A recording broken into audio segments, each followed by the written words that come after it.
Tidak ada saat di mana nikmat Allah itu tidak ada pada kita. Kapan dan dimanapun kita berada.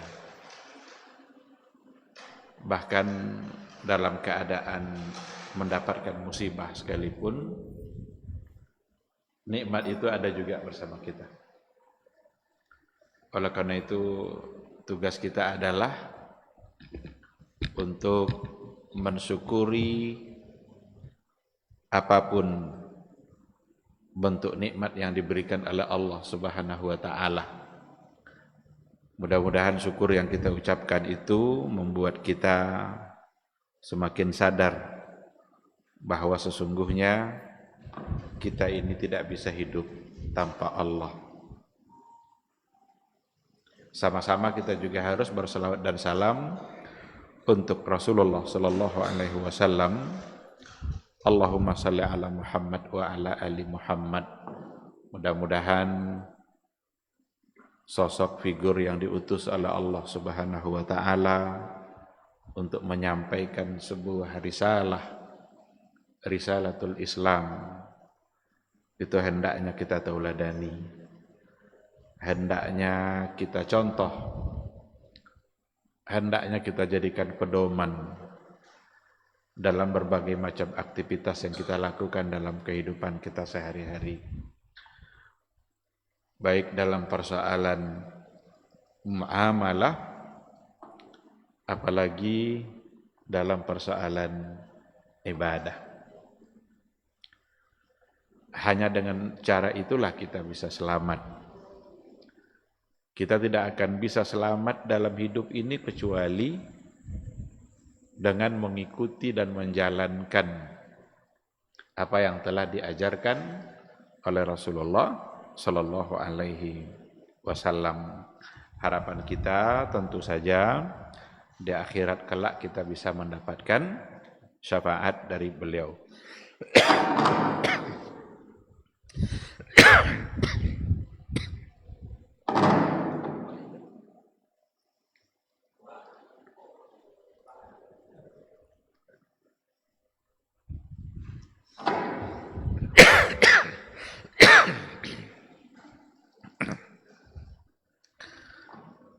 Baik, ikhwati fillah,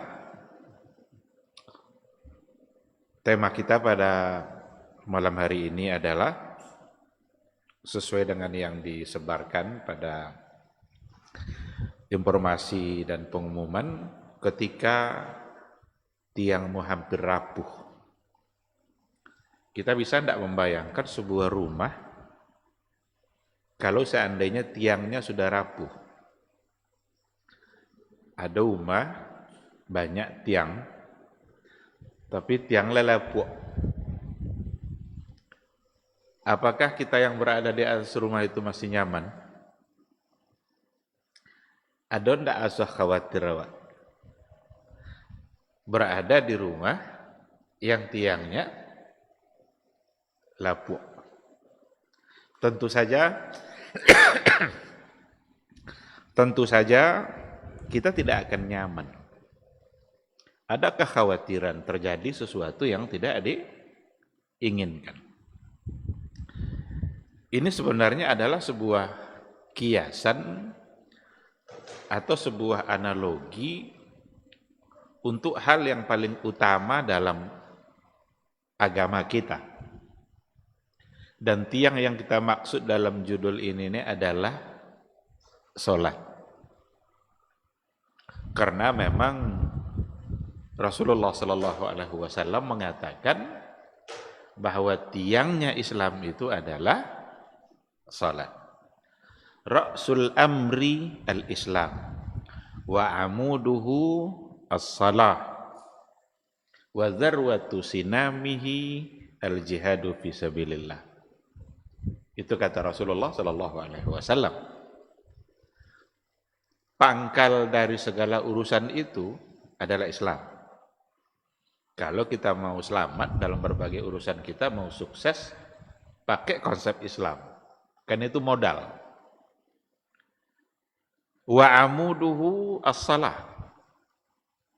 Dan tiangnya adalah sholat. Seberat apapun urusan kita dalam kehidupan kita ini, jangan pernah tinggal sholat. Wa dzarwatu sinamihi al-jihadu fisabilillah. Jihad adalah sebagai puncak dari pembelaan kita terhadap Islam. Itu adalah berjuang di jalan Allah Subhanahu wa ta'ala. Saya ingin memulainya dengan dua kisah. Yang pertama adalah kisah terjadi pada Rasulullah sallallahu alaihi wasallam, dan yang kedua adalah apa yang dialami oleh Umar ibn al-Khattab. Kisah pertama, di akhir-akhir hayat Rasulullah sallallahu alaihi wasallam, beberapa hari menjelang wafat dan kematian beliau sudah ditunggu oleh para sahabat untuk melaksanakan sholat. Tapi ketika Nabi berupaya untuk keluar dari rumahnya menuju masjid, tiba-tiba Rasulullah sallallahu alaihi wasallam pingsan, tidak sadarkan diri. Ketika dia sadar kembali, pertanyaan Rasul kepada Aisyah ketika itu adalah, asallan nas, apakah orang-orang telah sholat? Ala sholat, na'ang dunya Rasul. Yang lain tuh nggak menunggu saudara. Cuma karena Rasul sudah mulai sakit. Keinginan Rasul untuk mengimami ada. Cuma ketika dia melangkah, pingsan. Saat dia sadar, pertanyaannya adalah, asallan nas, ala sudah gak udah salatnya? Aisyah mengatakan, belum ya Rasulullah, mereka semua menunggu kamu.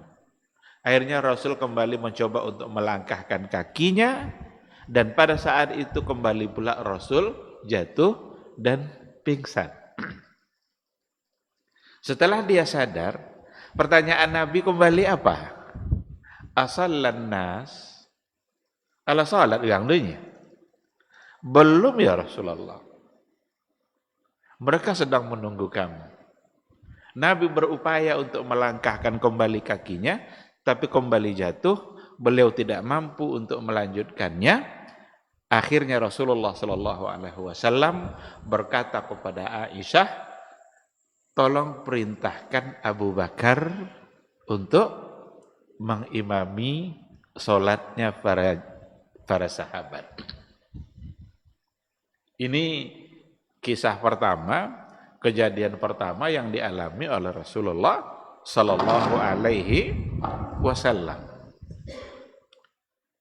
Kita singkat-singkatkan saja, karena memang yang penting adalah tentang pertanyaan Nabi tadi itu. Asallan nas, apakah orang-orang sudah sholat? Kisah kedua, Umar bin al-Khattab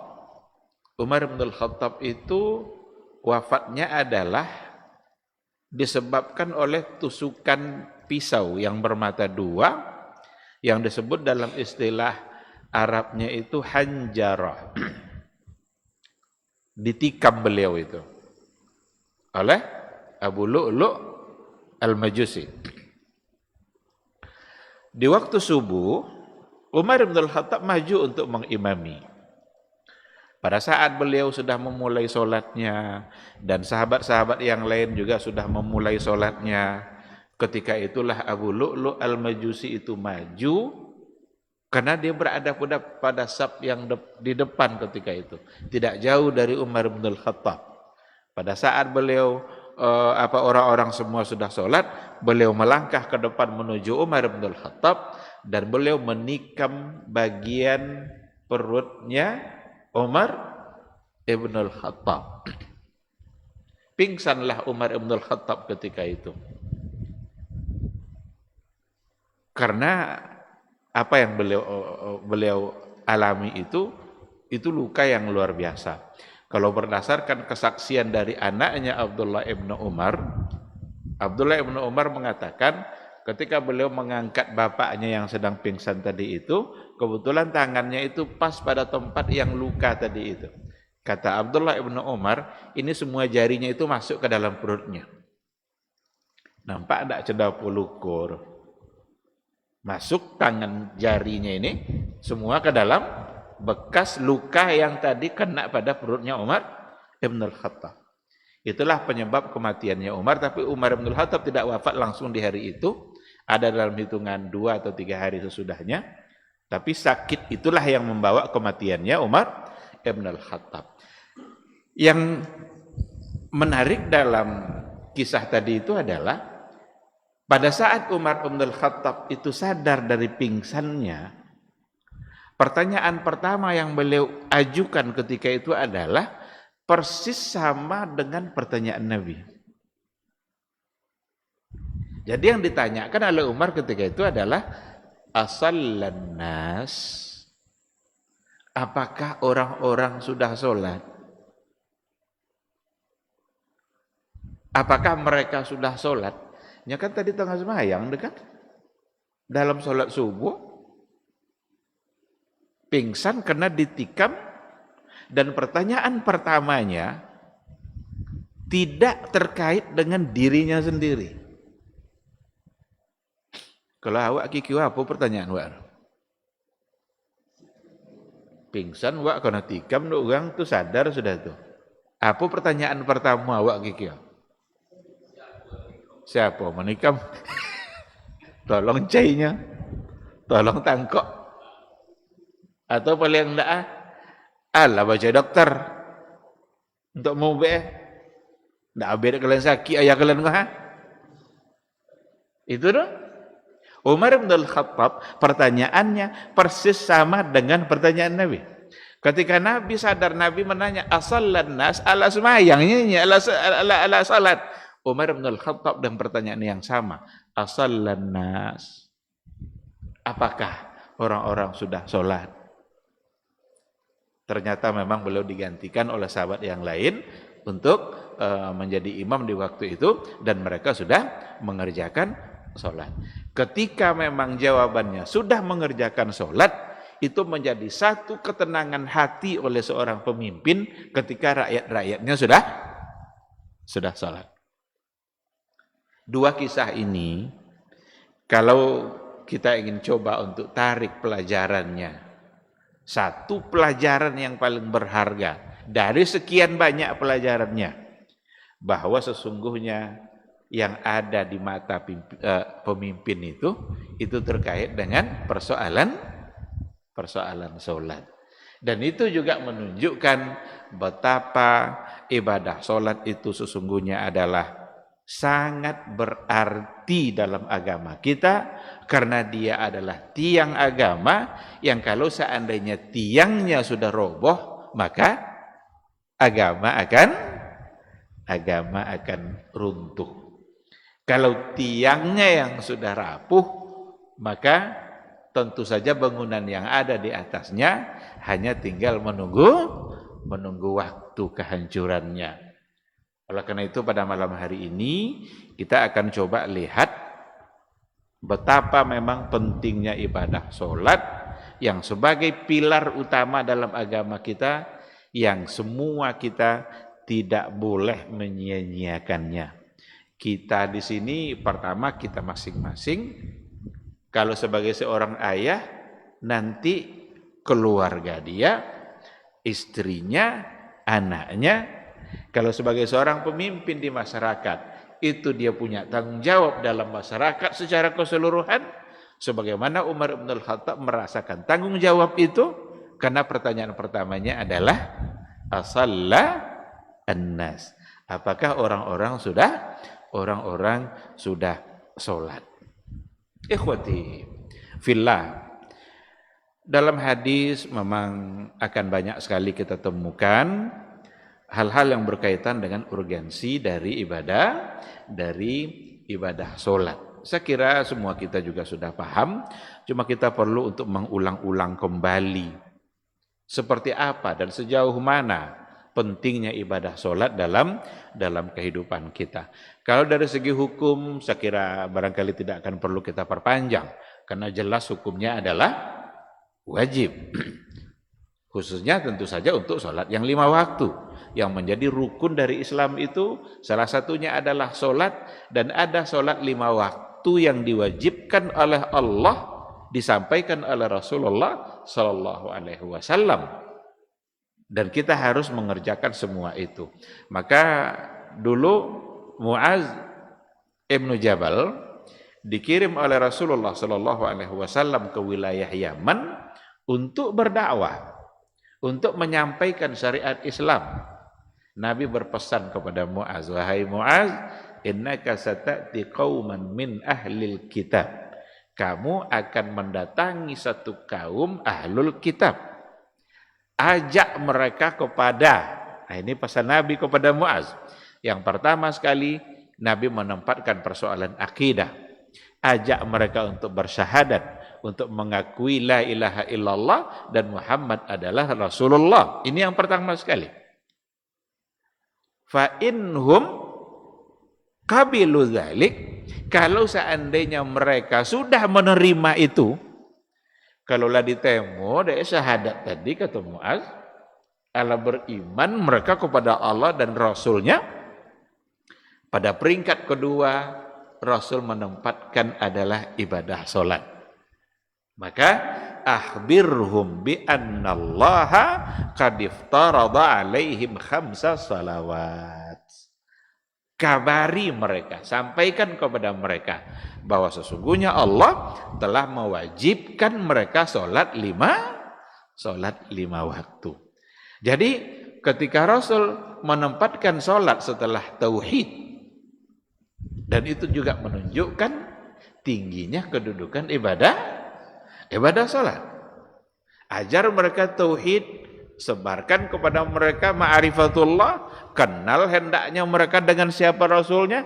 Setelah itu kabari mereka bahwa sholat yang wajib itu jumlahnya ada 5. Urutan yang disampaikan oleh Rasulullah Sallallahu Alaihi Wasallam itu sejalan sebenarnya dengan apa yang ada pada ayat Al-Quran. Itu seperti yang ada dalam surat Taha ayat 14. Itu dikatakan oleh Allah, innani anallah la ilaha illa ana fa'budni wa aqimus salata lidzikri.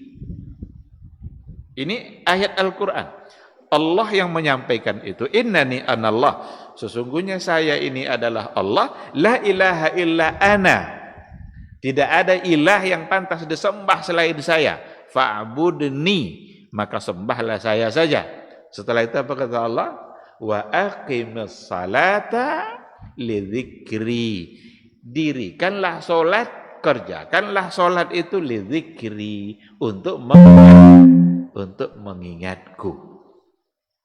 Jadi kerjakan solat untuk mengingatku.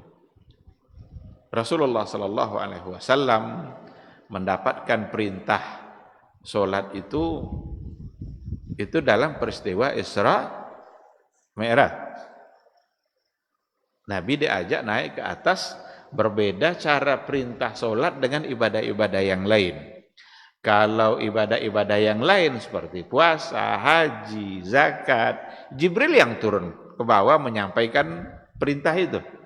Sementara kalau untuk perintah sholat, Nabi yang diminta naik ke atas langit sana sampai ke Sidratil Muntaha. Disitulah Rasulullah Sallallahu Alaihi Wasallam mendapatkan perintah yang namanya sholat. Setelah dapat perintah itu, awalnya memang perintahnya 50 kali mula jumlah sholat tuh. Tapi dapat keringanan dari Allah Subhanahu wa taala, karena Nabi Musa saja yang umatnya begitu kuat dan besar-besar merasa tidak sanggup kalau seandainya sholat jumlahnya sebanyak itu. Akhirnya sholat berubah menjadi 5 kali, tapi 5 kali itu sama nilainya dengan 50. Dan itu adalah keistimewaan umat atau syariat yang dibawa oleh Rasulullah sallallahu alaihi wasallam.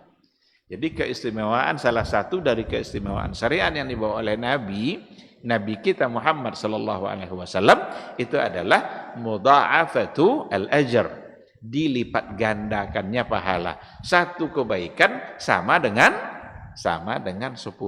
Jadi kalau 5 kali 10 50.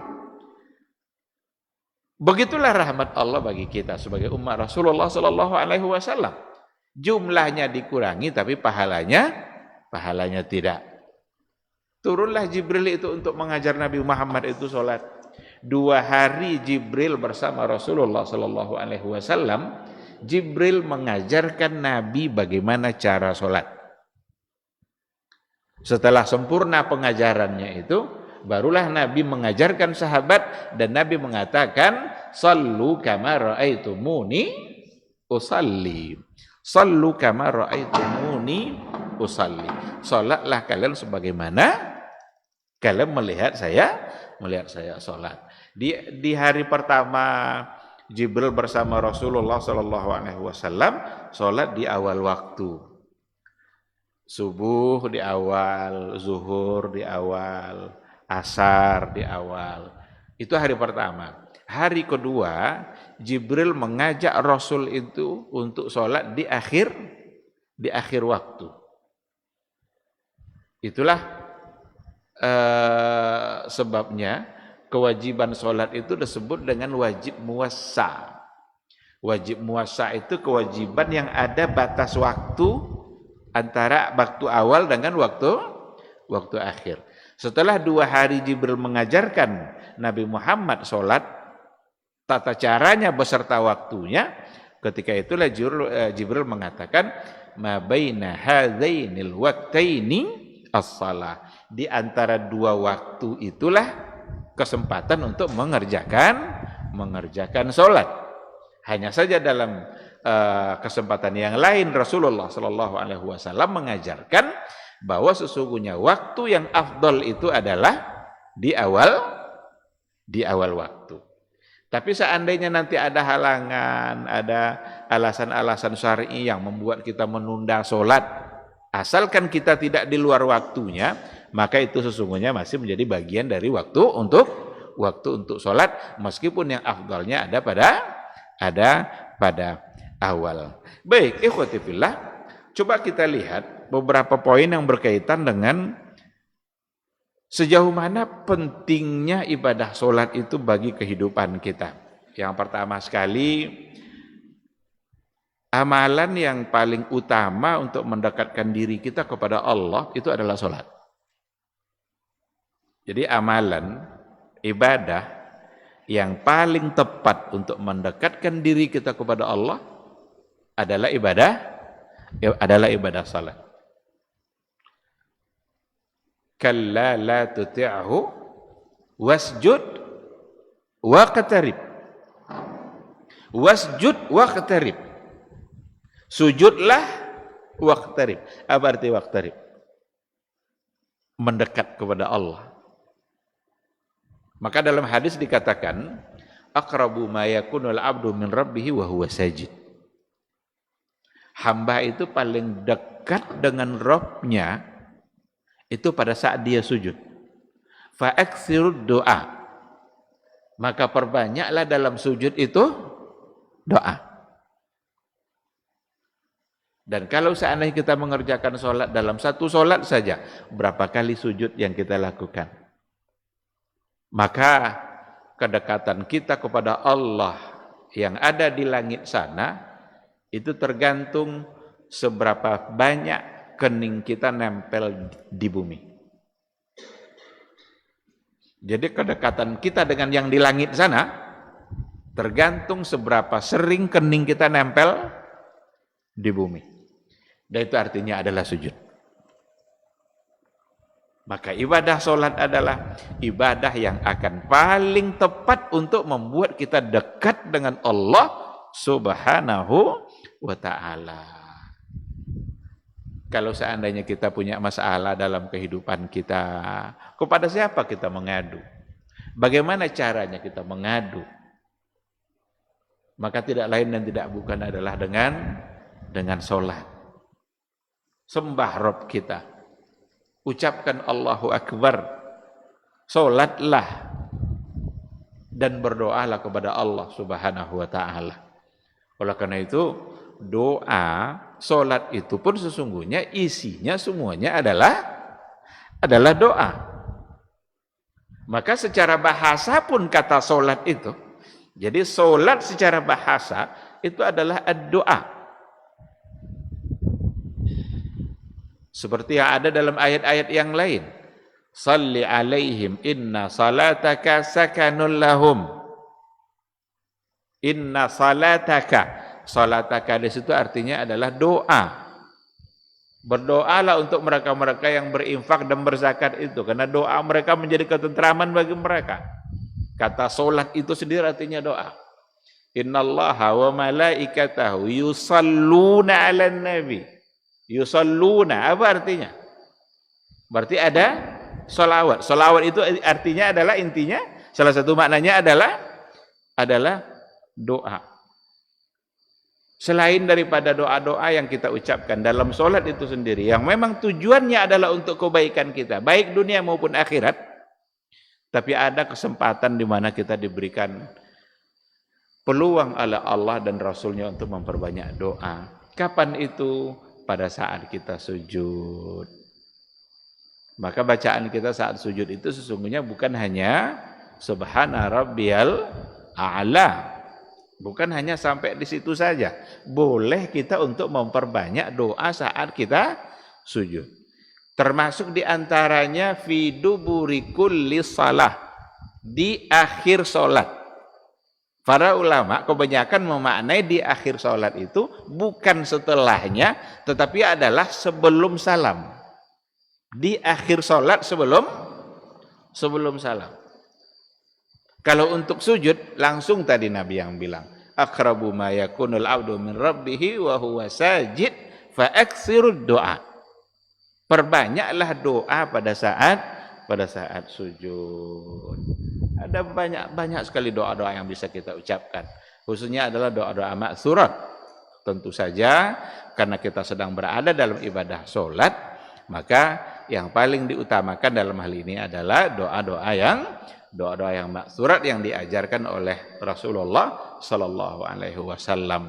Kadang ada yang bertanya, bolehkah pakai bahasa Indonesia? Nyawa nak berdoa aja waktu sujud. Ndak tentu apa kan disabui dah. Kecuali dalam bahasa Indonesia. Bolehkah atau tidak? Kalau kita coba lihat apa yang dikatakan oleh Imam Syafi'i rahimahullah, beliau mengatakan tidak boleh dicampuri bacaan kita dalam sholat selain dalam bahasa Arab. Oleh karena itu, wallahu alam, saya secara pribadi lebih cenderung untuk mengikuti untuk tidak dilakukan kecuali dengan doa-doa yang berbahasa Arab atau doa yang ma'tsurat yang diajarkan oleh Nabi. Tinggalkanlah nanti doa-doa yang lain itu barangkali pada kesempatan yang lain, agar sholat kita tetap utuh, tidak terganggu oleh bahasa-bahasa yang lain. Karena memang doa yang diajarkan oleh Nabi itu walaupun sepertinya sangat singkat dan sederhana, tapi jauh maknanya lebih dalam daripada doa yang awak sabut sendiri. Kalau kita berdoa kan cenderung kita mengikuti apa yang kita anggap baik, padahal belum pasti itu baik. Tapi kalau doa yang diajarkan oleh Nabi pasti itu yang terbaik. Apa contohnya doa yang sesuai dengan keinginan kita yang selalu kita anggap baik padahal belum pasti itu baik? Contoh, kalau umpama awak nak pergi kerja pagi, hujan naik. Apa doa awak? Doa awak capek berhenti hujan. Awak nak pergi kerja mah. Tapi berhenti hujan itu belum pasti itu baik. Jangan-jangan justru hujan itu yang baik. Tapi kalau doa yang diajarkan oleh Nabi, datang lafaznya langsung dari Nabi, pasti itu baik. Nah, oleh karena itu selalulah untuk mengedepankan doa-doa yang maksurat, khususnya kalau dalam sujud solat kita. Jadi ikhwati fillah, amalan yang paling utama, yang paling tepat untuk mendekatkan diri kita kepada Allah itu sesungguhnya adalah ibadah solat. Orang yang kalau seandainya sudah meninggalkan ibadah solat, mudah dia meninggalkan solat, akan lebih mudah lagi untuk meninggalkan amal-amal yang lain. Kalau ada orang yang sudah begitu gampang meninggalkan sujud kepada Allah, berarti dia semakin menjauhkan dirinya dari Allah Subhanahu wa taala. Tahu enggak kita bahwa iblis itu keluar dia dari surganya Allah hanya karena meninggalkan satu kali perintah sujud. Iblis itu dulu dalam surga dia bersama Nabi Adam. Diperintahkanlah oleh Allah iblis itu untuk sujud kepada Adam. Tapi iblis tidak mau. Aba wastakbar. Enggan dia, angkuh dia. Masa saya pula harus sujud? Karena sujud itu kan lambang ketundukan. Ini tidak mau tunduk dah. Satu kali itu saja perintah sujud yang ditinggalkan oleh iblis. Apa hukumannya? Keluar langsung dari surga. Tapi hari ini berapa kali perintah sujud itu ditinggalkan oleh mereka-mereka yang beriman kepada Allah. Katanya mereka muslim, tapi mereka meninggalkan sujud. Kalaulah berkali-kali ditinggalkan, surga yang mana yang mau kita harapkan? Jangan-jangan memang kita tidak pantas untuk mendapatkan surga kalau seandainya sujud yang sudah ditinggalkan berkali-kali. Karena iblis keluar dari surga hanya meninggalkan satu kali perintah sujud. Bahkan ancamannya adalah neraka nanti untuk selama-lamanya. Nah, jadi ibadah solat, ibadah yang paling mampu mendekatkan diri kita kepada Allah Subhanahu wa taala. Yang kedua, kita bisa lihat urgensi solat dalam kehidupan kita. Ibadah solat itu akan menggugurkan dosa-dosa kita. Jadi ibadah solat akan menggugurkan dosa-dosa kita. Kalau seandainya ingin dosa kita terhapus, jangan pernah tinggalkan sekalipun ibadah solat. Dalam hadis dikatakan oleh Rasulullah sallallahu alaihi wasallam, "Ma baina as-salawatil khams, ma bainal jumu'ah ilal jumu'ah, wa ma bainal umrati ilal umrah, kaffaratul lima bainahunna."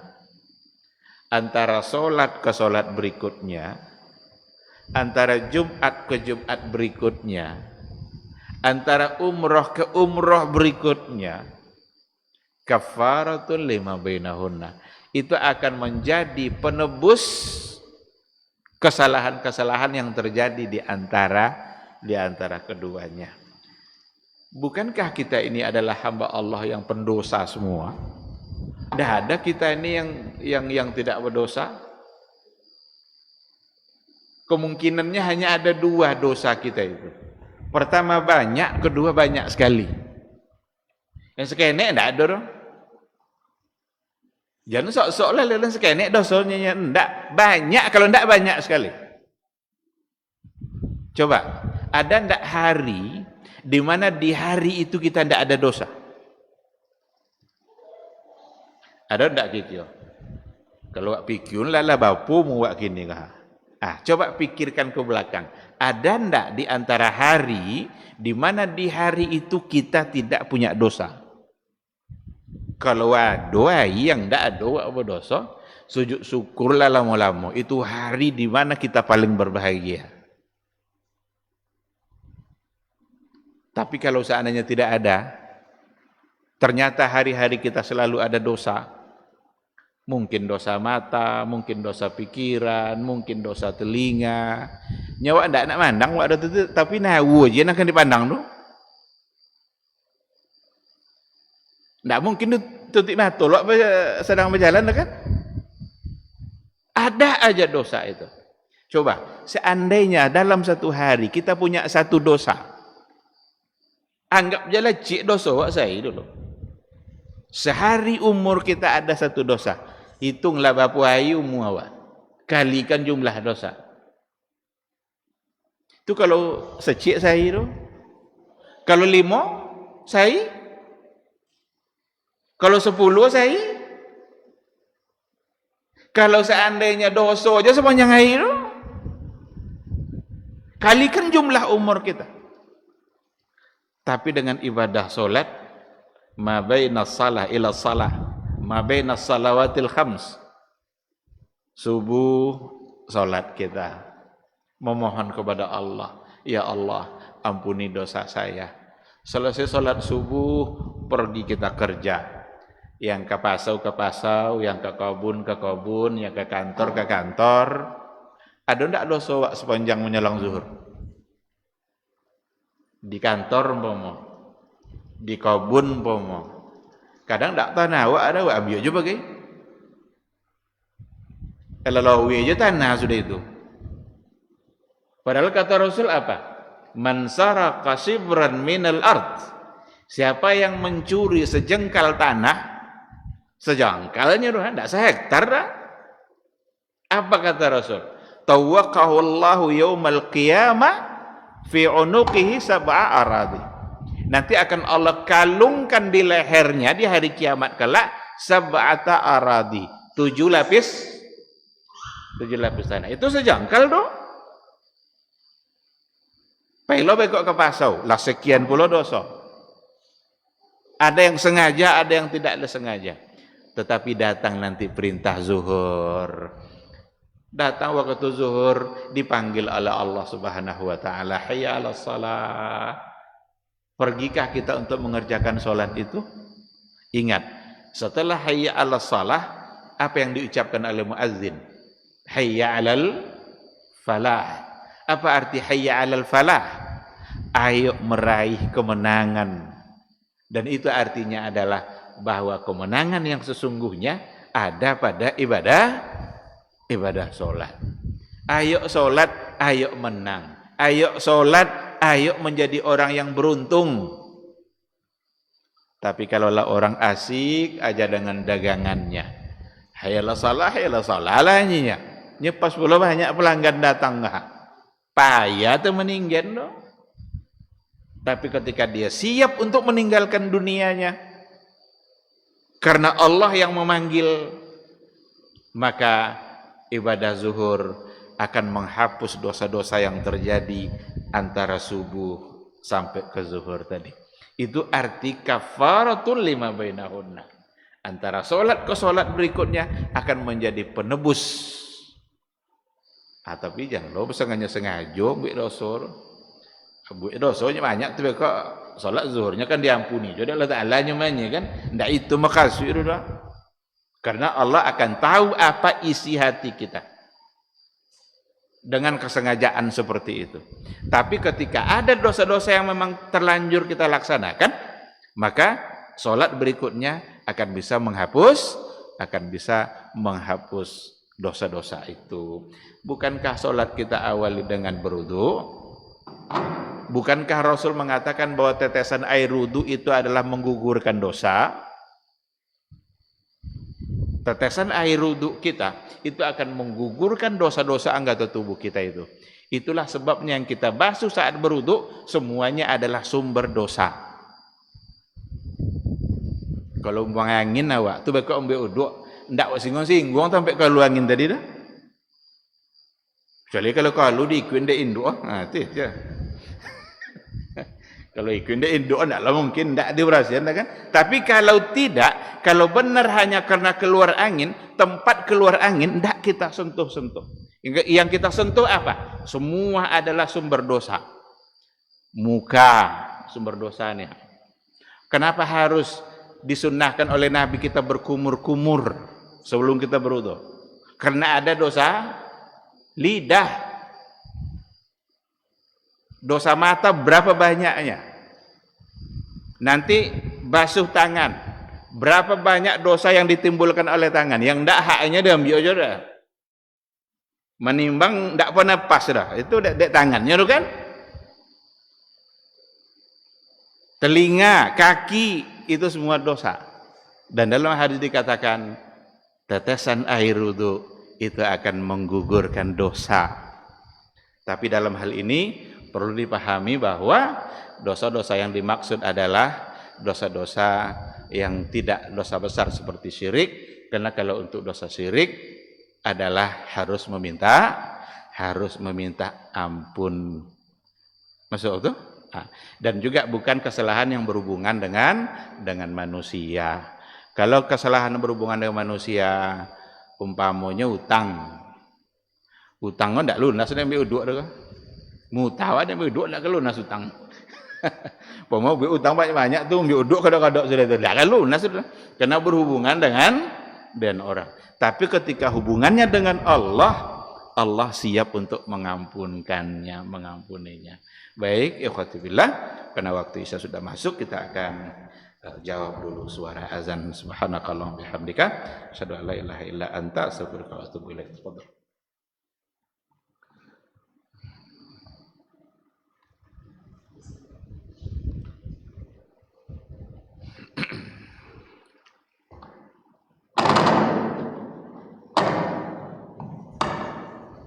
Allahu akbar, Allahu akbar.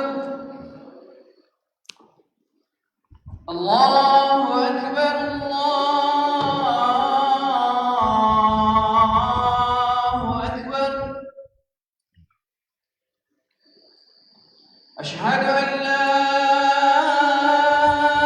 ilaha illallah.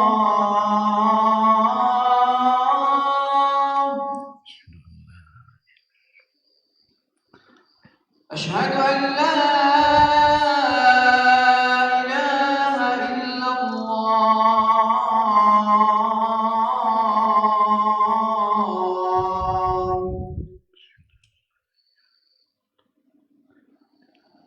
أشهد أن محمدا رسول الله.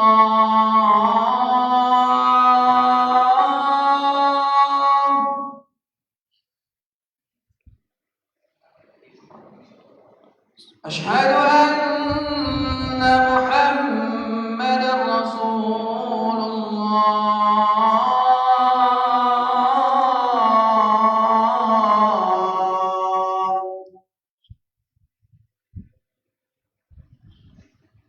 حي على الصلاة.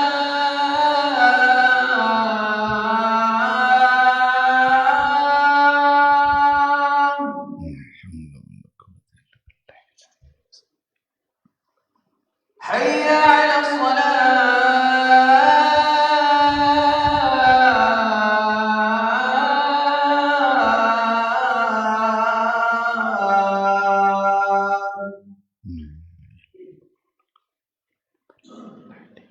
حي على الفلاح.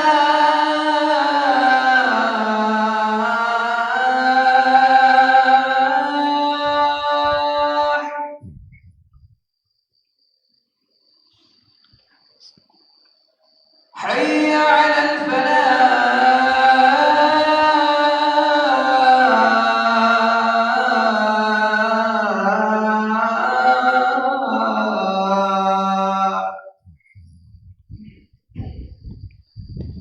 الله أكبر، الله أكبر. لا إله إلا الله.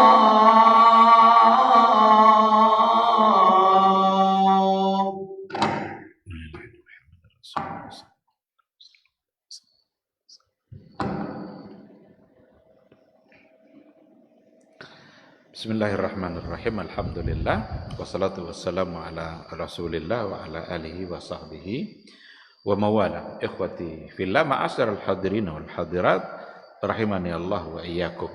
Jadi salah satu dari pentingnya salat dalam kehidupan kita itu adalah ibadah salat akan menggugurkan dosa-dosa kita.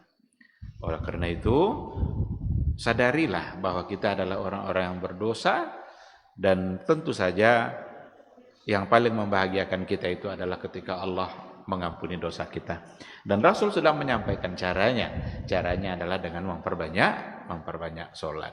Poin yang lain yang menunjukkan pentingnya sholat itu adalah bahwa di akhirat kelak yang pertama kali yang dihisab oleh Allah Subhanahu wa taala itu adalah ibadah sholat. Satu hadis yang barangkali semua kita sudah tahu. Rasul mengatakan, "Awwalu ma yuhasabu bil 'abdu yaumal qiyamah as-salat." Hamba itu nanti di akhirat hari kiamat kelak yang pertama kali yang dihisab dari mereka adalah ibadah sholat. Apabila sholatnya itu baik, berarti dia menang, dia beruntung. Tapi kalau sholatnya itu bermasalah, faqad khaba wa khasir. Dia merugi. Ada lagi dalam riwayat yang lain, apabila sholatnya baik, maka akan berpengaruh pula kepada baiknya ibadah-ibadah yang lain. Tapi kalau seandainya sholatnya yang sudah bermasalah, itu akan berpengaruh pula nanti pada amal-amal yang lain dalam hisabnya. Dalam riwayat yang lebih panjang dikatakan bahwa ketika Allah Subhanahu wa taala sudah selesai menghisab untuk sholat-sholat yang wajib, sholat-sholat yang fardu, ternyata ada banyak kekurangan dalam pelaksanaan yang fardu itu. Allah akan bertanya kepada para malaikatnya. Apa pertanyaan Allah itu kepada malaikat? Hal lahu min tatawwu'? Apakah dia punya amal-amal sunatnya? Jadi kan tadi yang wajib, selesai yang wajib, nanti akan dilihat pula ada ndak amal-amal sunatnya. Untuk kemudian dihisap pula lah amal-amal yang sunat itu. Maka sholat kita itu yang wajib kan cuma 5. Selainnya adalah sunnah. Rawatib itu sunnah, tidak wajib. Duha itu sunnah. Isyraq itu sunnah. Tahajud tidak sampai ke tingkat wajib. Dan dihitung semuanya nanti selesai yang wajib. Yang sunnah-sunnah ini akan dijadikan cara oleh Allah untuk menutupi kekurangan-kekurangan pada ibadah yang wajib. Oleh karena itu jangan abaikan amal sunnah. Dan jangan pula sengaja meninggalkannya hanya karena hukumnya sunnah. Padahal dia bisa mengerjakannya. Maka yang sunnah itu selagi kita bisa kerjakan. Nyado saat nanti awal anak mengajar lah kasan ndak ada kata untuk mbuel. Atau ada aja halangan untuk membuat awak tidak jadi melaksanakannya. Cacat cara berpikir seseorang kalau seandainya dia meninggalkan satu ibadah hanya karena hukumnya sunnah. Nyado kesalahan di awak sendiri itu. Apa dah ndak buat uangnya? Nya kan ndak wajib dah ni. Itu alasan seperti itu, cacat cara berpikirnya dalam persoalan ibadah. Ibadah itu ketika dihukumkan sunnah bukan berarti untuk ditinggalkan. Tapi ada nanti fungsinya. Dan di antara fungsinya adalah untuk menyempurnakan kekurangan-kekurangan pada pelaksanaan yang wajib. Apa do kurang yang wajib doh? Banyak kurang. Apa contoh kekurangan? Mungkin terburu-buru, mungkin asal jam 5.30, mungkin antara berapa persen khusyuk dalam sholat, mungkin asal-asalan. Ada banyak kekurangan dalam pelaksanaan yang wajib tuh.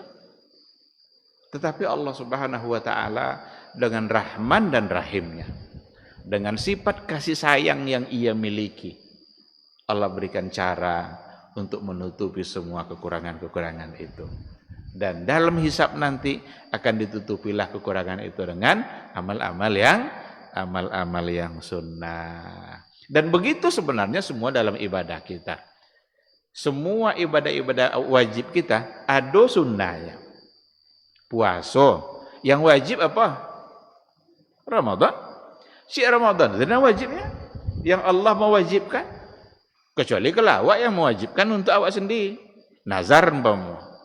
Kalau nazar tuh kita yang mewajibkan untuk diri kita. Kalau terucap janji itu atas nama Allah, maka harus untuk kita tunaikan. Kalau kita tidak menunaikannya, berarti kita salah. Berarti tidak menepati janji. Dan kalau kita tak pernah berjanji, berarti tidak ada kewajiban untuk menunaikan. Hanya Ramadan yang wajib. Sisanya sunat. Senin Kamis, Ayyamul Bid, hari Arafah, 10 Muharram, dan berbagai salat-salat puasa-puasa sunat yang lain. Semua hukum sunnah. Kalau kita bisa mengerjakan, kerjakan. Tapi kalau tidak, karena ada alasan-alasan yang barangkali kita tidak bisa mengerjakannya, ya apa boleh buat. Tapi kalau yang wajib, itu tidak ada, bukan dalam bentuk pilihan. Mesti kita laksanakan. Kalau tidak, maka kita akan berdosa. Jadi fungsinya adalah yang sunat tadi itu menutupi kekurangan-kekurangan yang ada pada yang wajib. Ikhwati fillah, di antaranya juga adalah salat itu sebagai barometer bagi baik atau tidak baiknya seseorang. Baik tidak baiknya seseorang itu sesungguhnya akan diukur nanti melalui salatnya. Kalau dia sudah begitu mudah meninggalkan ibadah salat, berarti akan lebih mudah lagi untuk meninggalkan ibadah-ibadah yang lain. Karena dia sudah tidak takut lagi kepada Allah Subhanahu wa taala. Salat di situ ada hak Allah yang harus ditunaikannya. Tapi kalau hak Allah yang dia sudah tidak tunaikan, maka berarti akan lebih mudah lagi untuk meninggalkan hal-hal yang lain. Ma'asyiral hadirin wal hadirat rahimani Allahu wa iyyakum. Saya ingin nanti kita bertanya jawab, khususnya dalam materi yang kita bahas. Tapi sebelumnya saya ingin sedikit menambahkan lagi, ada beberapa poin yang berkaitan dengan tujuan dari ibadah sholat itu sendiri. Yang pertama adalah untuk mewujudkan nilai-nilai tauhid dalam kehidupan kita, untuk mewujudkan nilai-nilai iman dan akidah. Itulah sebabnya semua gerakan dan ucapan dalam sholat itu semua tertuju kepada unsur iman kepada Allah, mulai dari awal sampai akhir. Apa kata pertama yang kita ucapkan dalam sholat? Ketika kita memulai sholat, kata pertama yang terucap adalah Allahu Akbar. Allahu Akbar itu kata tauhid, kata iman. Allahu Akbar. Baru saja kita mulai sholat. Dan berapa kali nanti Allahu Akbar itu kita ucapkan? Kalaulah kita benar-benar paham dengan yang kita ucapkan saat sholat itu, nggak akan durhaka kita pada Allah. Kalau kita benar-benar paham dengan yang kita ucapkan. Sekarang ambil satu contoh saja. Allahu Akbar. Apa arti Allahu Akbar? Secara zahir, lafaz, secara sederhana, Allahu Akbar artinya adalah Allah Maha Besar. Tapi apa substansi yang ada dalam ungkapan itu? Pada saat kita mengucapkan Allahu Akbar, berarti pada saat itu kita sedang mengakui bahwa kita ini adalah kecil, kita ini adalah hina, kita ini adalah miskin, kita ini adalah enggak ada apa-apanya di hadapan Allah. Hadirkan makna itu dalam setiap ucapan yang kita ucapkan. Kalaulah memang kita sadar bahwa Allah itu yang maha besar dalam segala hal, Dia berkehendak mutlak dalam hidup kita. Gak bisa kita melakukan apapun tanpa diizinkan oleh Allah. Kita yang hadir pada malam hari ini di Masjid Abu Hurairah ini hanya karena Allah yang mengizinkan. Barangkali ada di antara orang yang tadinya ingin hadir, tapi tidak Allah izinkan. Mungkin ada yang sakit keluarganya, dia harus bawa ke rumah sakit. Atau mungkin ada alasan lain yang jadinya tidak hadir. Apa saja yang kita lakukan? Maka Allahu Akbar itu pengakuan kita secara sadar bahwa kita lemah. Bahwa kita kecil, kita hina. Yang besar itu Allah, yang mulia itu Allah, yang kaya itu Allah, yang maha berkehendak itu adalah berkuasa segala-galanya adalah Allah. Sekarang pertanyaannya, wajarkah kita yang lemah mendurhakai Dia yang maha kuat? Wajarkah kita yang miskin mendurhakai Dia yang tempat kita bergantung? Hidup kita bergantung kepada Allah Subhanahu wa taala. Wala takilni ila nafsi tarfata'in. Berapa kali kita ucapkan doa itu dalam azkarus sabah wal masa? Jangan serahkan saya kepada diri saya, ya Allah, tarfata'in. Walaupun sekejap mata. Sekedip mata saja kita nggak bisa untuk mengatur diri kita. Allah yang mengatur semuanya. Wajarkah kita mendurhakainya? Kenapa banyak terjadi kedurhakaan itu? Mudah-mudahan kita tidak termasuk ke dalam orang-orang durhaka itu. Setiap kali ada kedurhakaan kepada Allah, berarti dia sedang lupa bahwa dia lemah, Allah kuat. Kata Ibnul Qayyim Al-Jauziyah, setiap kali seorang hamba berbuat dosa, berbuat maksiat, berarti di dalam dirinya pada saat itu ada takabbur kepada Allah. Ada rasa sombong kepada Allah. Lupa dia kalau Allah berkuasa dalam diri dia. Padahal Allah bisa mematikan dia pada saat dia berbuat dosa dan pada saat dia berbuat maksiat. Bisa tidak Allah matikan kita saat kita durhaka? Bisa. Bisa tidak Allah matikan kita saat kita beribadah? Bisa. Maka ada orang yang wafat saat baca Quran. Ada orang yang wafat dimatikan oleh Allah saat dia sujud. Tapi di satu sisi ada pula orang yang durhaka orang yang diwafatkan oleh Allah saat mabuk-mabukan, saat berbuat dosa, saat berada di bar minum mabuk-mabukan. Allah wafatkan dia. Karena memang kita tidak bisa menolak apapun yang dikehendaki oleh Allah dalam kehidupan kita. Itu baru satu kata dalam takbir. Setelah takbir itu apa yang kita ucapkan? Iftitah. Iftitah itu benar-benar menunjukkan ketundukan kita kepada Allah karena pengakuan kita bahwa kita kecil, Allah besar, kita berdosa, kita mohon untuk diampuni oleh Allah. Apa contoh doa iftitah? Allahumma ba'id baini wa baina khatayaya kama ba'atta bainal masyriqi wal maghrib.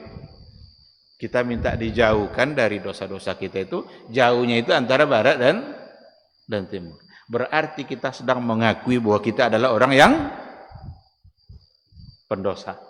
Dan agar Allah mengampuninya, menjauhkan kita dari dosa-dosa kita itu sejauh barat dan timur.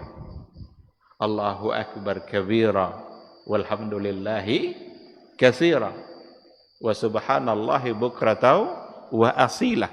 Itu semua adalah lafaz yang di dalamnya ada makna iman, makna tauhid. Nanti ada Al-Fatihah.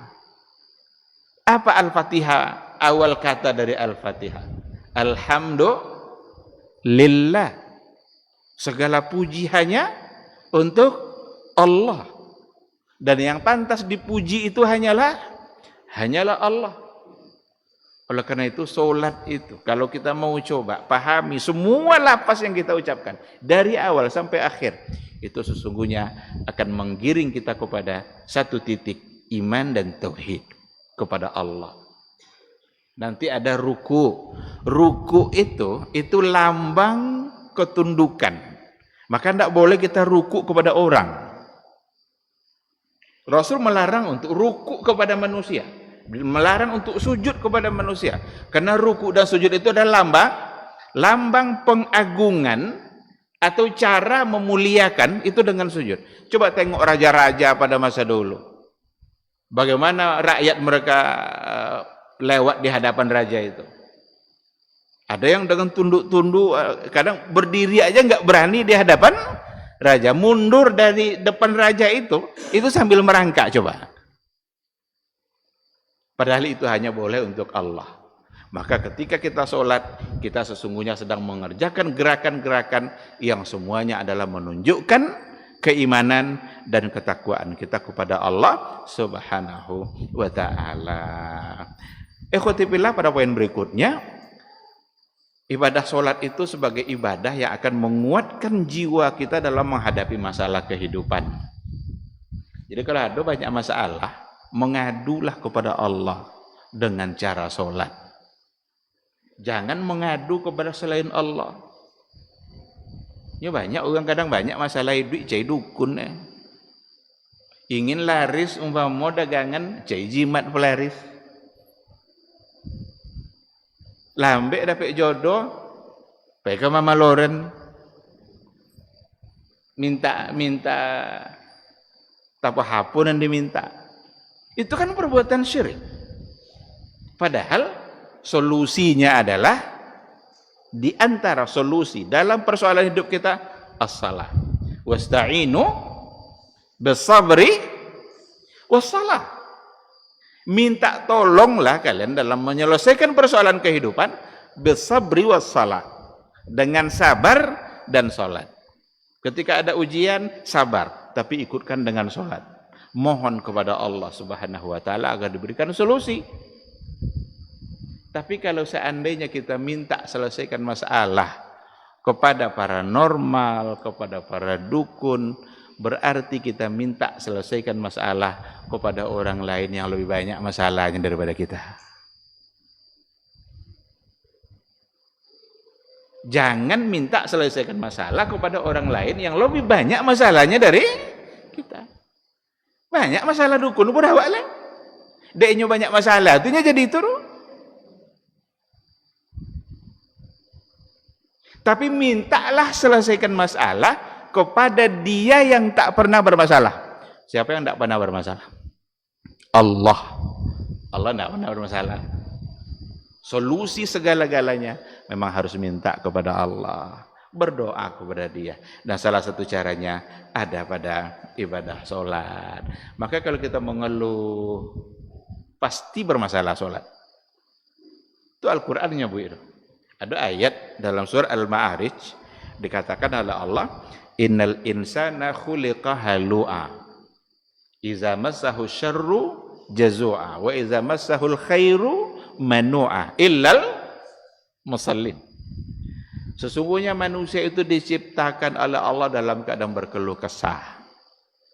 Mengeluh aja duit banyak ndak yo juga sekenek lo biolole tuun gagota sebui pernah ndak untuk inyo aja taruh tuun sosodo gang tuun gak taruh aku kan, kecuali kalau untuk inyo aja tuun iyalah. Ini kan seluruhnya. Tapi karena manusia itu memang diciptakan dalam keadaan mengeluh. Kui badan ya abocai ube boleh gapuak. Tu bekok lah gapuaknya. Bocai lo ube entu untuk apa langsing? Atau mana tu nak nelok le tu. Kalau lama ndak tu hujan. Deh jalan badabu mengalu aja. Hujan bekok jak pagi sampai sore. Deh banjir. Azab buat deh. Atau apa tu nelok lah. Jadi baik kok mengalu aja, ikut mengalu aja. Tapi Al-Quran mengatakan illal musallin. Itu tuh tidak akan ada pada orang yang sholat jika dia benar dalam sholatnya. Maka ibadah sholat sebagai solusi obat jiwa, penguat jiwa kita dalam menghadapi persoalan kehidupan. Orang-orang yang sholat adalah orang-orang yang punya tempat mengadu pada saat dia punya masalah. Orang-orang yang meninggalkan sholat adalah orang-orang yang hilang arah tempat mengadunya karena dia lupa bahwa tempat mengadu yang akan benar-benar memberikan solusi itu hanyalah Allah Subhanahu wa ta'ala. Ya, ikhwati fillah, mungkin ini yang bisa kita sampaikan karena saya ingin ada waktu untuk bertanya jawab. Kalau seandainya ada hal-hal yang ingin dipertanyakan, dipersilahkan.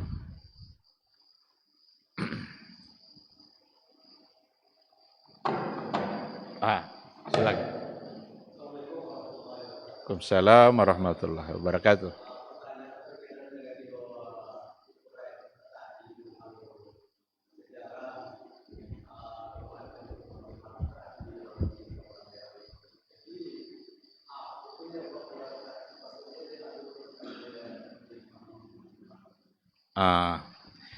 Kalau soal tikam menikam tentu pertama dek bonci, kedua dek bermusuhan, tidak mungkinnya tikam menikamnya kalau ndak ada masalah kan?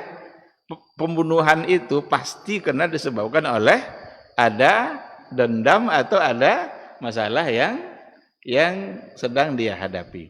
Maka Abu Lu'lu' al-Majusi, namanya aja Abu Lu'lu' al-Majusi, berarti ndak Islam banget itu baru dekat. Masih ada semangat Majusi itu dekat inyo itu kan. Padahal Umar bin Al-Khattab itu seorang khalifah yang sangat terkenal sebagai orang yang pemimpin yang sangat adil. Itu diakui itu keadilan yang dibawa oleh Umar bin Al-Khattab dalam kepemimpinan dia. Tetapi nampaknya memang ada sebuah peribahasa Arab yang tidak bisa kita tolak maknanya. Ridhan nasi ghayatun la tudrak. Untuk mengharapkan ridho semua orang, untuk membuat orang suka ke awak kasodo, mustahil. Tidak mungkin dah.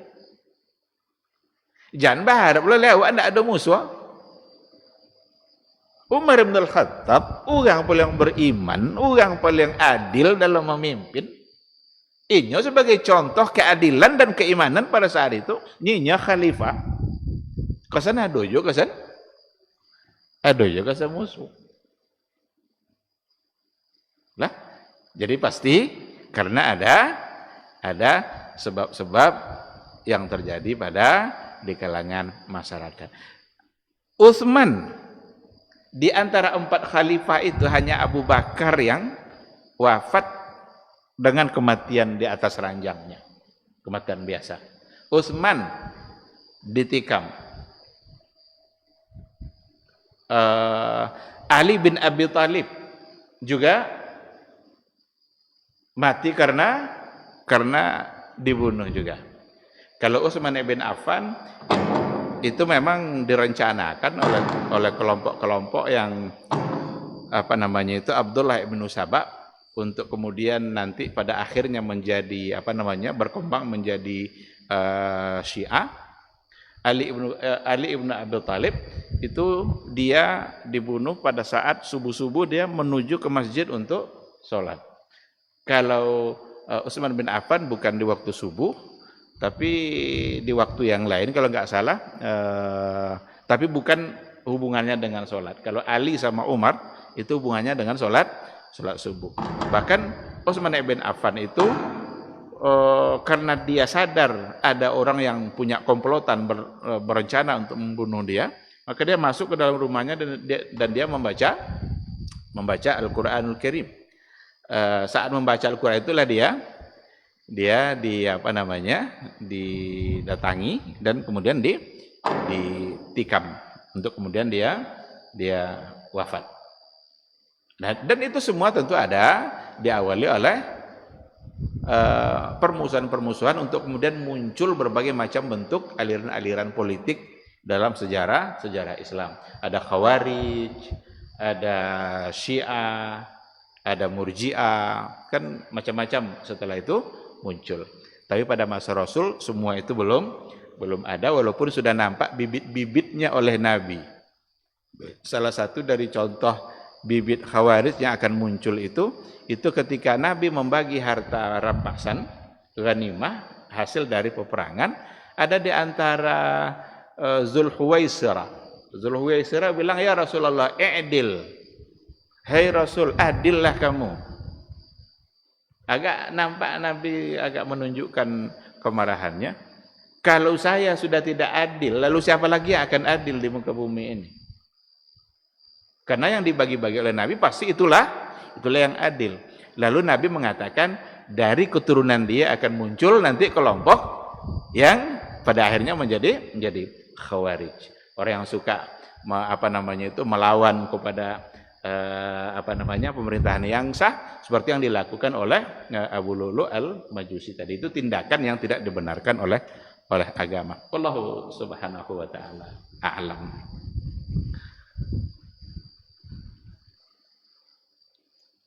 Ada lagi? Cukup? Silakan.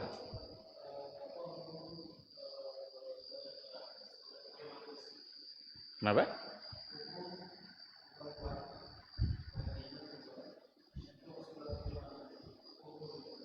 Hukum perempuan sholat berjamaah di masjid.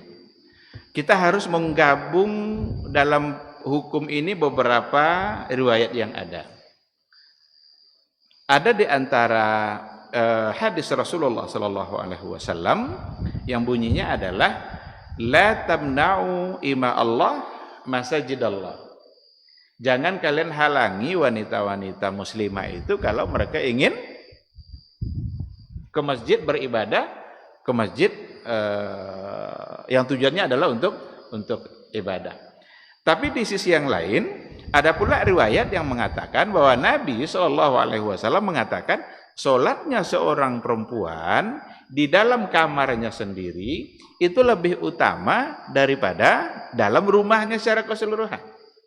Dan sholatnya di dalam rumahnya secara keseluruhan lebih utama pula daripada di masjid. Hadis ini menunjukkan yang paling utama bagi perempuan adalah di rumah. Tapi hadis yang pertama tadi menunjukkan bahwa ketika ada di antara mereka yang ingin untuk ke masjid, jangan dilarang. Berarti boleh di masjid, tetapi lebih baik di rumah. Apalagi kalau seandainya dengan dia ke masjid tidak mendatangkan fitnah dan dia bisa mendapatkan sesuatu yang lebih daripada tidak ke masjid. Contoh majelis salim, hadir untuk mendengarkan ta'lim-ta'lim yang ada. Bukankah itu dia dapatkan di masjid? Kecuali kalau seandainya suaminya sudah mencukupi kebutuhannya tentang ilmu itu. Maka salah satu dari kewajiban suami sebenarnya adalah bukan hanya pada persoalan harta saja, tapi juga memberikan ilmu kepada istri-istrinya. Seandainya dia tidak dapatkan dari suaminya dan dia ingin ke masjid, jangan dilarang. Jadi kalau dia ingin ke masjid, jangan dilarang. Apalagi zaman gini. Pengennya ke masjid, walang. Beloknya sampai ke mall. Sampai ke SKA. Tidak boleh ke masjid sendanya. Belok dan ya. Tidak pulang, udah belok ke mana-mana. Jadi, jangan dilarang. Boleh hukumnya, tetapi lebih baik dia di rumah. Asalkan tidak mendatangkan fitnah. Begitu kira-kira tentang masalah tadi itu. Wallahu subhanahu wa ta'ala a'lam.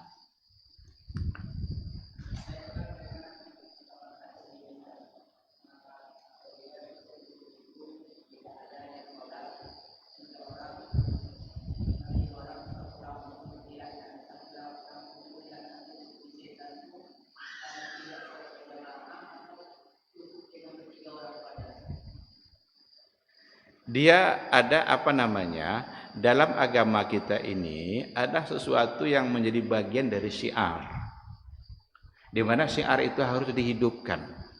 Salah satu dari syiar yang ada, yang diajarkan itu adalah dikumandangkannya suara azan, pertanda di situ ditegakkan sholat berjamaah. Kalau seandainya tidak ada, padahal mereka adalah orang-orang muslim semua. Tapi tidak ada syiar itu. Ini berarti ada masalah pada mereka. Sehingga dimintalah, dianjurkan atau diperintahkan untuk menegakkan syiar itu. Tujuannya untuk menjauhkan mereka dari karena kalau tidak ada syiar itu ya berarti setan yang menguasai mereka kan. Tapi dengan adanya syiar itu, karena salah satu dari suara yang paling dibenci oleh setan adalah suara azan. Maka ketika ada azan dikumandangkan, dikatakan setan akan lari terbirit-birit, bahkan sampai terkentut-kentut sampai keluar angin. Nah, ini juga lah jadi kan ada orang-orang Syiah kadang kalau pas lagi berada di masjid Sunni ketika azan mereka keluar tuh. Nah, dibalas oleh ulama-ulama, wajarlah keluar katanya. Karena setan juga akan lari kalau mendengarkan suara azan. Nah, di situ pentingnya adanya suara azan sebagai syiar yang harus hidup di mana umat Islam berada. Oleh karena itu nggak boleh sebenarnya menghalang-halangi suara azan keras-keras sampai keluar itu enggak tepat itu. Karena suara azan itu harus keras memang. Azan itu kan memanggil. Masa memanggil lambi-lambi aja enggak? Tidak ngurang leh. Batas dari jumlah banyak. Kalau ada orang safar bertiga, tunjuk satu sebagai amir. Karena 3 itu sudah dalam jumlah banyak. Muncul lagi nanti persoalan. Apakah kalau mereka hanya bertiga di situ, tidak ada yang lain, boleh tidak sholat Jumat dengan jumlah bertiga itu? Nah, ini kan masalah-masalah fikih yang banyak cabang-cabang masalahnya. Berapa jumlah minimal untuk sholat Jumat? Ada yang bilang 40, ada yang bilang 12, ada yang bilang asal sudah bisa disebut jamaah, ada khatib, ada imam, ada makmum, berarti sudah bisa disebut sebagai jamaah. Maka boleh untuk mengerjakan Jumat jika memang yang lain tidak ada. Karena Jumat sebagai satu kewajiban. Nah, itu sebenarnya yang dimaksud dengan persoalan itu. Wallahu subhanahu wa ta'ala a'lam. Ya. Waalaikumsalam.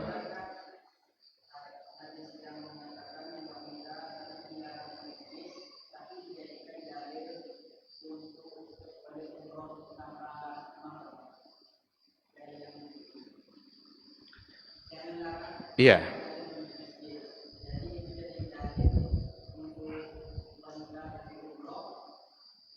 Iya. Itu dua masalah yang berbeda sebenarnya. Karena kalau persoalan umroh itu terkait dengan safar. Safar itu istilah untuk perjalanan jarak jauh. Jadi safar hanya istilah untuk perjalanan jarak jauh. Perjalanan jarak dekat tidak akan disebut safar. Mana paknya? Safarnya apa sukampahnya? Itu enggak safar jalan pasukampa itu loh. Enggak safarnya enggak perjalanan jarak. Yang jarak jauh itu ukurannya nanti qashar salat.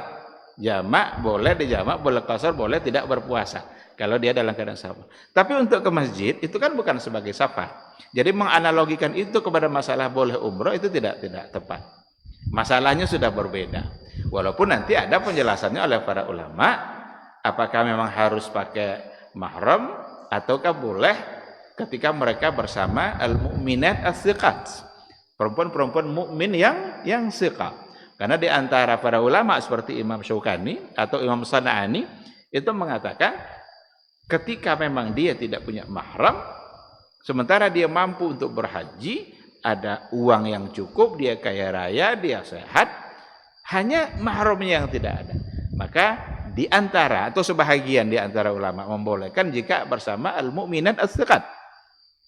Tapi yang lebih utama tentu saja adalah pakai mahram. Karena memang janganlah musafir seorang perempuan itu kecuali kalau bersamanya mahram.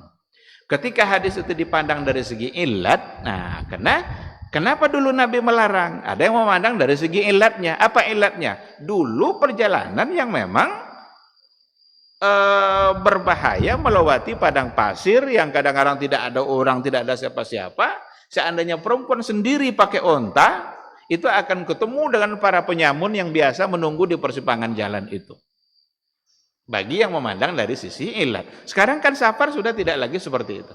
Tapi saya ingin mengatakan tetap lebih afdol untuk pakai mahram itu karena itu yang sesuai dengan tuntunan Nabi.